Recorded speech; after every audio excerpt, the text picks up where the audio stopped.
زه اوس زموږ طلادې ادبي ټولنې پخوانی صدر فضل محمود ضیا صاحب د هغوی په دې شعرونه راغواړم چې پښتو لیکې، پښتو لولې، پښتو وایې، د پښتو په ننګ کې مات مو که تندی شي او د تاریخ په بڼه ځان ژوندی ساتلی هر یو کام په خپله ژبه پېژندی شي. ستاسو په دروند استقبال کې فضل محمود ضیا صاحب. بسم الله الرحمن الرحیم. د ثنا صفت لایق پروردگار دی، په هر څه قدرت لرونکی د سرکار دی. خالق د تخلیق کړي کائنات دي، ستا تصویر کائنات له سوچ پکار دی.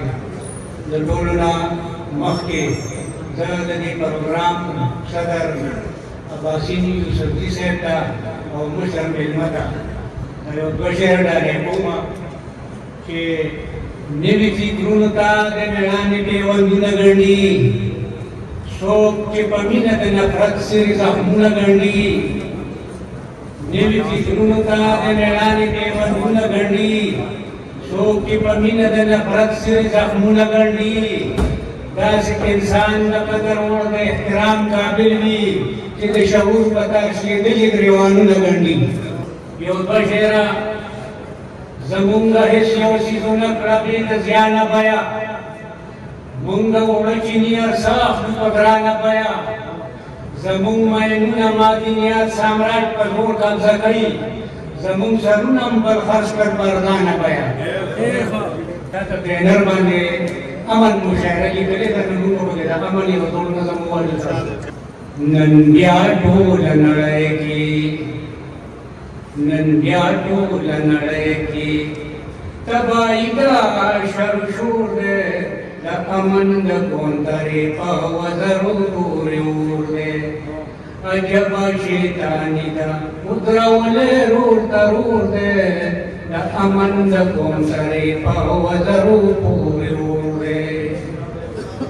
د یو ورور کور لمبه شو پې اورونه راورېږي، د بل د مرګ استازی په ډالرو کې رالیږي.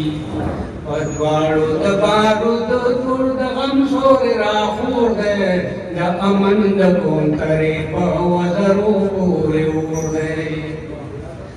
هغه څوک مجرم دی د چا امني کږلی دی، هغه فریب جنو چې دا اورې لګولی دی.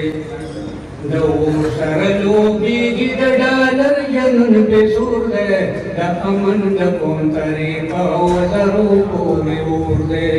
نن بیا ټوله نړۍ کې تباهي ده، شر شور دی، د امن د کونترې په وزرو پورې اور دی.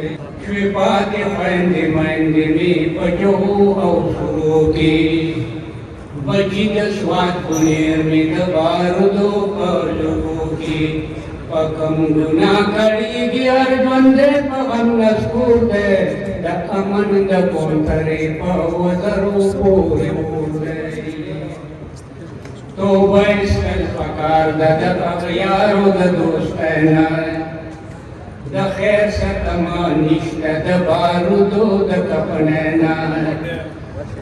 توبه ایستل پکار ده د اغیارو د دوستی نه، د خیر څه تمه نشته د بارودو د کفنۍ نه. بانا د تهذیب جنګ د خو مطلب یې پکې نور دی، د امن د کونترې په وزرو پورې اور دی. ادبار سپاتې نشه د باقي د پټکي ولکې، تاریخ د اسلام په مذهب کړی دی پټل کې.